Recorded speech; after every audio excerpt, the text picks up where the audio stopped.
I've been promising to show you my double bass for quite some time, but because it is fairly big and difficult to carry, I thought, well, now would be the perfect time. So if you just hold on, you'll see what I'm talking about and I'll explain it to you.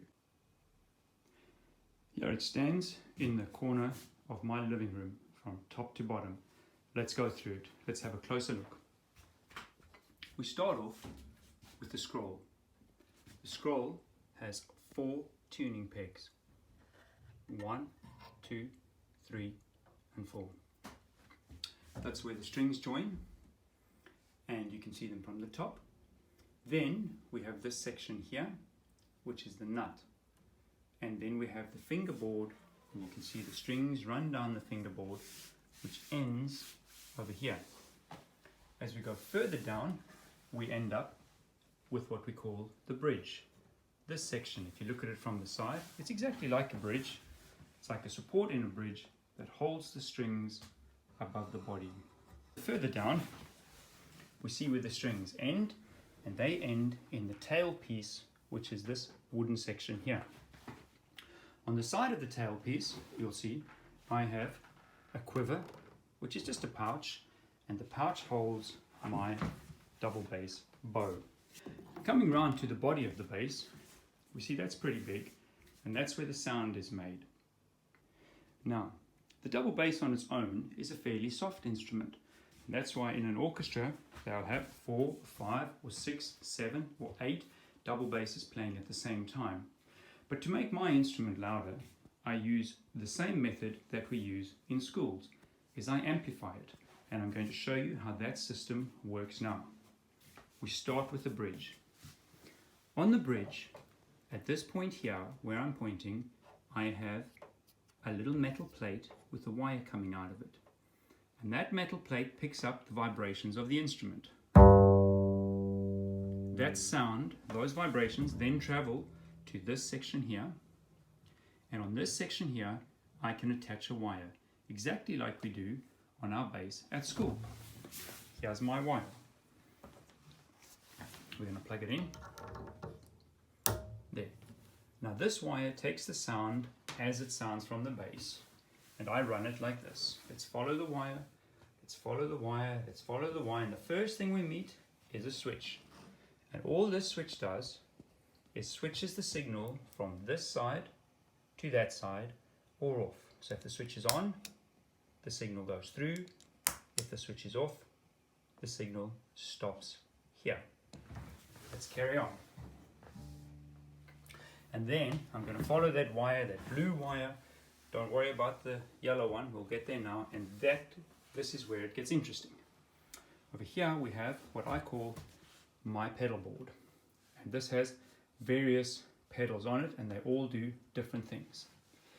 So the signal from my bass, the sound comes into this blue wire, and the first thing it comes to is this pedal here.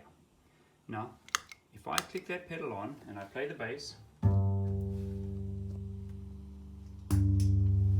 it registers a note, and this is my tuning pedal, and I can tune all my strings like that. From the tuning pedal, the signal then runs through an amplifier. This is a little amplifier that makes the signal a little bit stronger, and I can adjust a whole lot of different sounds on it.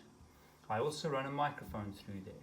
From here, the sound of my bass then goes to this one. This is my distortion pedal. If I play the bass, but if I switch it on, I'm usually using my feet when I'm playing.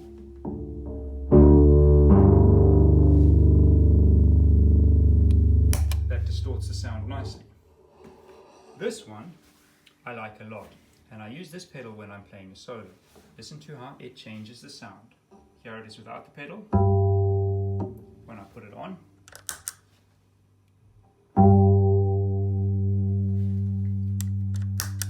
then I've got my freeze pedal, which does exactly what it says. It freezes the sound. So I can play a note, and if I stop the note, it keeps on playing until I double tap the pedal. Now this is the most interesting one. I can start and stop a rhythm. then these two pedals, I can play different things, I can loop them around, and I'll show you how that works in a minute. From there, you'll see my wire turns red. Now the red one tells me that this is the sound that has gone through my entire pedal board like this and is now going to my amplifier, and if we follow that red cable we end up here. And this is my amplifier. It sits on the floor, and that's where my amplified sound is coming from. Now you'll notice an instrument sitting on top of my amplifier. It lives there a lot of the time, and that's there for a very particular reason, because if I stand up and I turn around, we'll get onto the yellow cable. Here you see my microphone, and I use this when I'm playing the trumpet, or when I want to record something on the trumpet through the loop pedal that I've just showed you. And that yellow wire goes like this, goes round, along, and it comes in to this one here. Now what this pedal does, I can change it to make it sound like I'm playing in a theater, or in a club, or in a room, or in a studio, and I can change how my trumpet sounds. This adjusts how much of that I want. This pedal fixes that sound and makes the sound of the trumpet. It just rounds it off and makes it sound and blend good with the double bass. And then from here, the microphone sound goes into this one, and once again goes straight out into my amplifier here. So let me see if I can show you how my entire system works. First, we set up a groove.